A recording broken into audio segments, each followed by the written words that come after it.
The US and Israel recently targeted over 30 fuel depots around Tehran. The result is a thick blanket of toxic black smoke suffocating the region. The environmental toll is immediate and severe. Black rain, a sludge of oil and soot, is falling over the sprawling urban center of Tehran.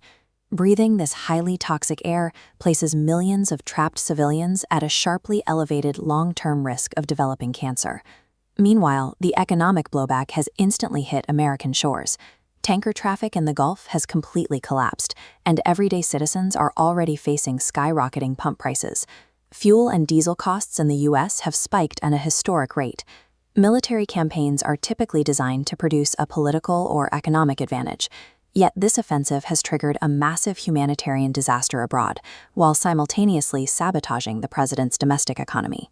The strategic justification falls apart further when observing America's collapsing international standing.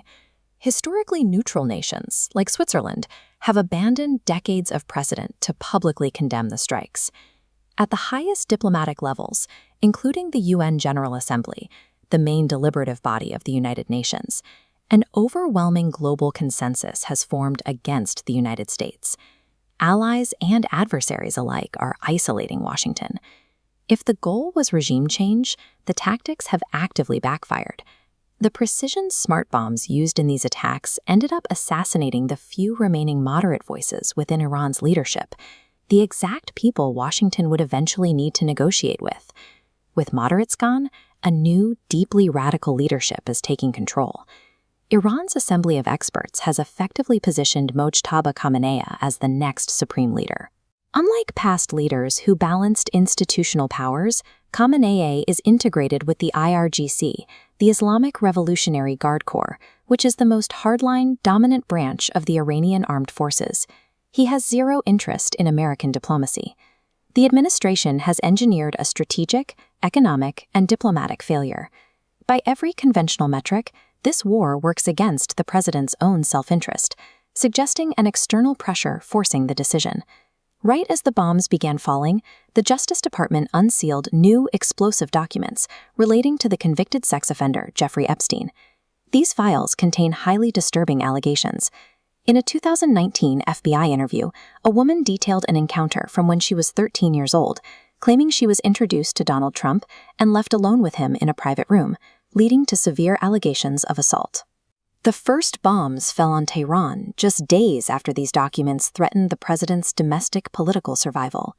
In the intelligence world, this is known as compromat. It is compromising material, often sexual or financial, gathered explicitly to force powerful, high-profile targets into absolute compliance. The aggressive carpet bombing of Iran lacks any coherent military strategy, appearing instead as a distraction mechanism triggered by the threat of exposure from these files. To understand how a foreign power might hold this leverage, we have to look at the deepest layer of the conspiracy. An FBI informant specifically documented that Epstein was an active asset for Mossad, Israel's national intelligence agency. His Manhattan mansion functioned as a sophisticated facility meant to catalog and classify the darkest secrets of the global elite. According to reports, a specific operation took place in 2016. Israeli security officials allegedly entered the building and installed an entirely new, pervasive camera and surveillance system across the private rooms, overseen directly by Epstein's staff.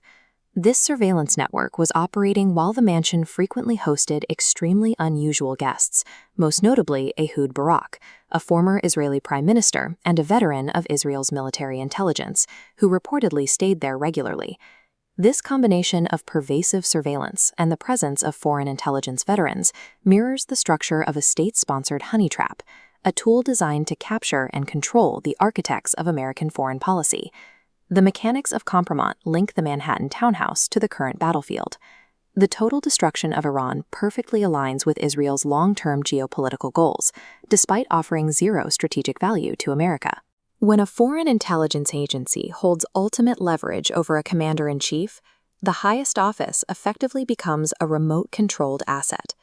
This wag-the-dog scenario forces a catastrophic foreign war to divert public attention away from the darkest secrets of the elite. The quiet, sanitized Manhattan rooms where these blackmail tapes are kept dictate the loud, brutal reality of innocent civilians currently caught under falling bombs. Regardless of which state wins this geopolitical chess match, the actual losers are the everyday citizens. American taxpayers are funding a war that breaks their own economy, while civilians in the Middle East face total destruction. When the leaders of the free world are compromised by their own hidden crimes, they don't pay the price. Their silence is eventually paid for by the blood of the innocent and the wallets of the public.